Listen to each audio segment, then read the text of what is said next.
তোমরা শুনছো voice of ইতিহাস। তোমরা যদি এই মুহূর্তে আমাকে ফেসবুকে দেখতে পাও, ইউটিউবে যাও, সার্চ করো ভয়েস অফ ইতিহাস, চ্যানেলটি সাবস্ক্রাইব করো।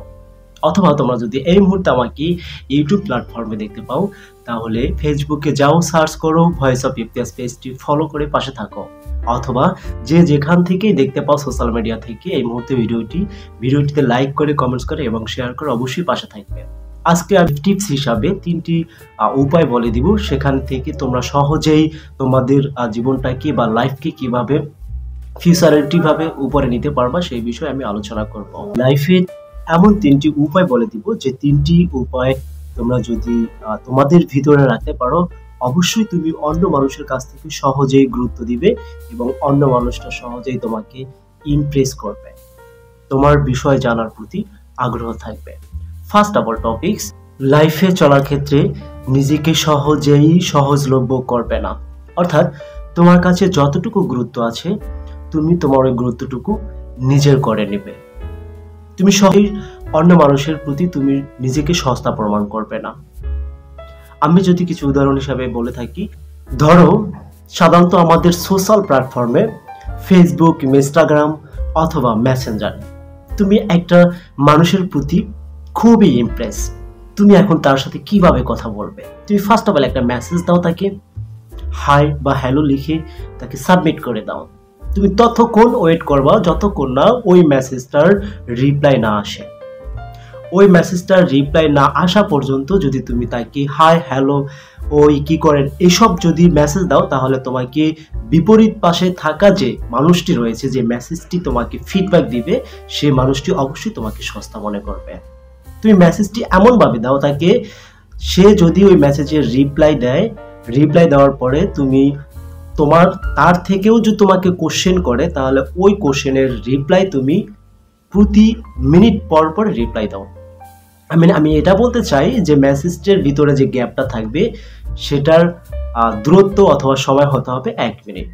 তাহলে বিপরীত পাশের মানুষটা তোমাকে এমনভাবে আইডিয়া করবে যে তুমি খুবই বিজি, তুমি খুবই হেল্পফুল, তুমি খুবই কেয়ারফুল, অথবা তোমাকে একটা ডিমান্ড ম্যান হিসাবে সে তার মনে ক্রিয়েটিভ সৃষ্টি হবে।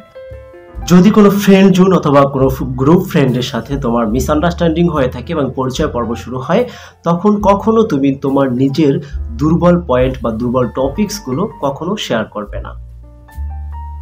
নিজে কথা কম বলো। ফ্রেন্ড জোন বা গ্রুপ সার্কেল অথবা ফ্রেন্ড গ্রুপ সার্কেলগুলো কি বলছে তা মনোযোগ সহকারে শোনো। নিজের কথার ভিতরে ভার রাখো। নিজের ভিতরে যে দুর্বল পয়েন্টগুলো আছে সেগুলো শেয়ার কম করো, তাহলে অন্য মানুষ তোমাকে বেশি গুরুত্ব দিবে। সেকেন্ড পয়েন্টস, তোমাকে গুড লিসনার হতে হবে। যে কোনো ওয়েতে, যে কোনো প্ল্যাটফর্মে, যে কোনো গ্রুপ সার্কেল বা ফ্রেন্ড জোনে কথোপকথনের মধ্যে তুমি আগেই নিজে শুরু করো না। খুব মনোযোগ সহকারে অন্যের কথাগুলো আগে শোনো। যেখানে প্রশ্নের উত্তর আসবে ঠিক ততটুকু তুমি উত্তর করো। এতে দেখবে তোমার ছোট অ্যান্সার বা ছোট উত্তরে তোমার ভুল কম হবে। তোমরা জানো অতিরিক্ত কথা বলার মাঝে ভুল বেশি হয়। সো গুড লিসেনার হতে হবে। লাইফে প্রত্যেকটা মানুষই নিজের সম্পর্কের কিছু পজিটিভ কিছু কথা বলতে চায়। তুমি তাকে জিজ্ঞেস করো তার পছন্দ কি, তার ফেভারিট জিনিস কি, সে কি পছন্দ করে, সে কি বলতে পছন্দ করে, সে কোন টপিকস নিয়ে কথা বলে। তারপরে সেই অনুযায়ী তুমি তার সাথে কথা বলো। দেখবে সেই মানুষটা তোমার প্রতি আরো বেশি ইমপ্রেস এবং আরো বেশি ইন্টারেস্টেড হয়ে গেছে। থার্ড টপিকস, নিজেকে বদমেজাজি করা যাবে না। প্রথম পরিচয় শুরুতেই তুমি মুচকি হাসি দিয়ে সবার সাথে কথা বলো। দেখবে সেই মানুষগুলো তোমাকে পজিটিভলি কিছু ভেবে নিচ্ছে।